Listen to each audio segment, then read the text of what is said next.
We were just talking about walking, and it's something like when you're in this sport, you do a lot of walking because you got to go places. And Scott Schweitzer here telling us that he has a Fitbit, which is a little thing on your wrist that you can keep track of how many steps you took, and he took 22,000 steps walking around Bakersfield Speedway. Had a lot to do that day, man.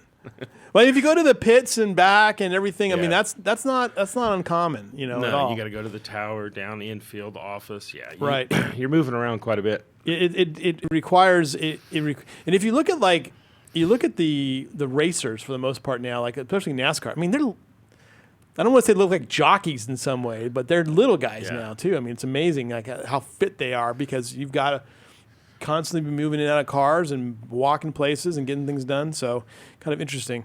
Griffith, how many steps think you walk on a given racing weekend any one place? The roundy round track's not too much because I'm maybe in the pits a little, but I'm up at Bakersfield Speedway. All I do is go up and down from the tower to the roof. So that's only 12 steps up to the top. So I'm not getting much. But at Famoso on a March meet weekend, I'd rather have a golf cart. Especially if you go shoot at the top end, you're walking all the way down. So you're walking past the quarter of a mile, 300 yards or so, or 300 feet, and then back up. You walk through the pits. You can easily, it's miles. It's miles and miles. The weekend, we haven't talked about it yet, but the weekend started off with the memorial services for Mike Moshier. Both of you gentlemen attended those services. Scott, give me your thoughts on that. You know what? The family, the three boys, did a fantastic job memorializing their father. It was a great service, well attended by a ton of people that showed how many people loved, respect Mike Moshier, and the church was packed. What was really cool about it is the family, all the grandkids and stuff like that, sang all the songs, had their own little choir. They had some violinists, which were some granddaughters and stuff. Just a great. I mean, hate going to funerals, obviously, but they really did a great job. And then had the funeral procession out to the graveside, and then again had a few speakers out there, and so did a great job. And it was a great celebration of life. It was interesting because you talk about my dad pointed this out to me when Joe Biden went on one of the late night shows and talked about your ultimate success is measured by your children. And that for Mike Moshier, I think that was something that he probably was most proud of was his children and his grandchildren. And they shared some great stories with everybody there of the stuff, and it really brought to light. I mean, it really made the full picture of Mike Moshier because, we seen his excitement at the racetrack and how energetic he was. And then to hear the stories of playing basketball and going to get ice cream at midnight with the boys and, being the coach and doing all these things, it all kind of put it all together where you got the full picture of Mike and how he lived his life. And so it was great. I really, really enjoyed seeing a lot of the racers and past racers that were there. And so they really came out in groves to support the life of Mike. How many children do you have now? How many what? How many children do you have? I have 3 kids. 3 kids? And I have 2 grandkids. Nice. So it kind of gives you perspective, too, when that kind of goes in there. Does. And Mike, I know you're a father of 5. 5. With how many grandkids now? 3?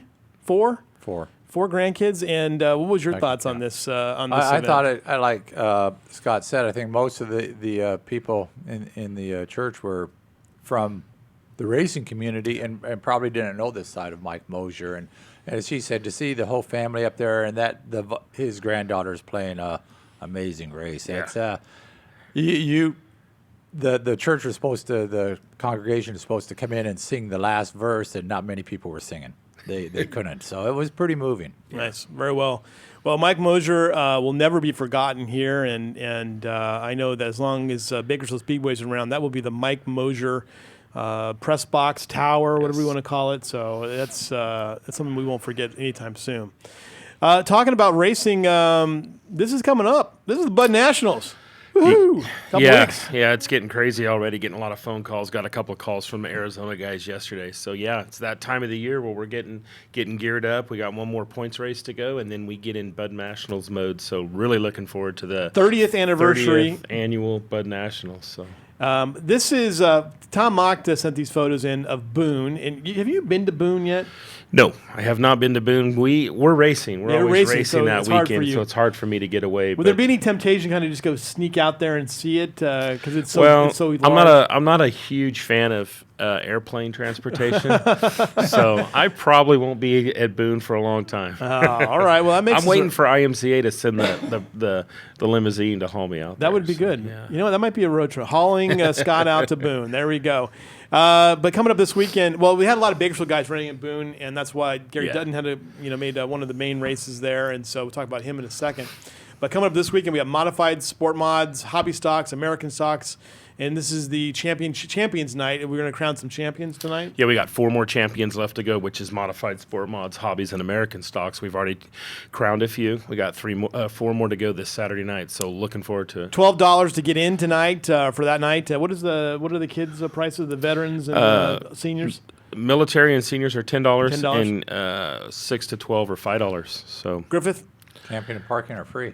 And Marty, people are calling for camping for the Bud Nationals. Is that right? So, yeah, Didn't you have like a guy show up last year like a month and a half early? He was there the whole time. You had to scoot him out. They come pretty early.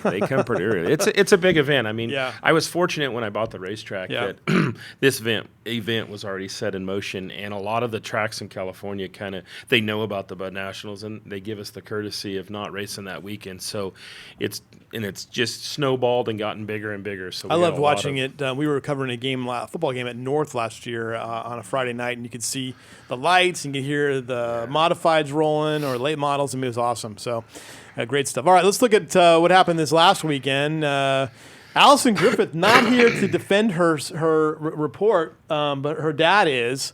So in the modified class, some interesting. The photo of the winner kind of is interesting. Let's go right to that winner's photo. I mean, could you look a little bit more thrilled to win a race? If you know Ryan Daves, that's the best smile you're going to get of him.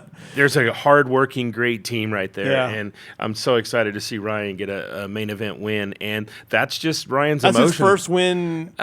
He's won before. I think last year he got a main event, but first main event win this season. Right. And Ryan does not show a lot of emotion, so I wasn't surprised when Tom sent the photos over and seen that shot of Ryan. But how much of that race did he lead? He led the whole race.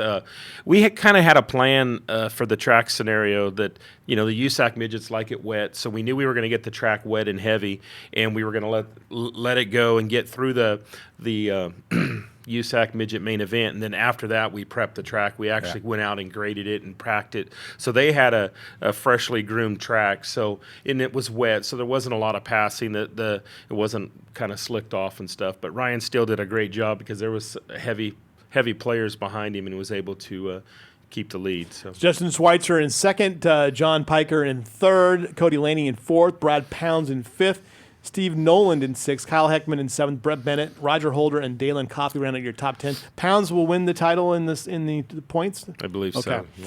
All right, moving on to sport mods. There's Billy Simpkins in his Motor City Throwdown car.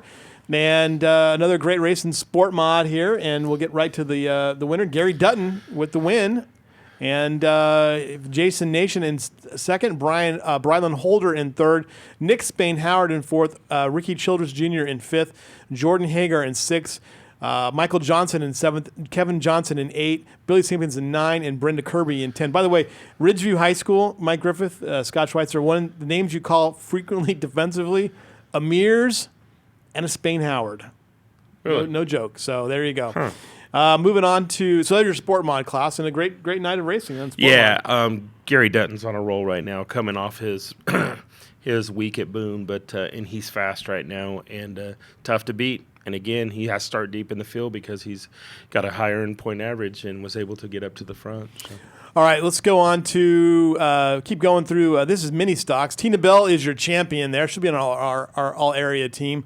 But the winner of the night, this guy got his first win of the season, and that's Jason Womack in the DC's mini stocks. Great win. Kylie Conway in second, Lonnie Spiller there in third, Roy Maynard Jr. in fourth, and Zach Peterson in fifth. But Tina Bell winning the championship. She did. And going back there to Jason, he's raced for us a few times throughout the year. And then, man, he went to Santa Maria and bought that new car. And this was his first time he debuted at Bakersfield and was able to get the main event win. So it picked him up a fast car. He's probably a little disappointed it's at the end of the year now, but got him a good win. Very nice. All right. And yeah, and Tina, obviously, she locked up the points championship, and we knew she would. And been a great year for her, a lot of main event wins. So glad to have her as a repeat mini stock champion, right? Absolutely. And the USAC Midgets big field here. Alex Shute with the win. Ronnie Gardner in second. Shannon McQueen in third. J.J. Ursay in fourth. Corey Elliott in your top five. And in the this is the dwarf cars.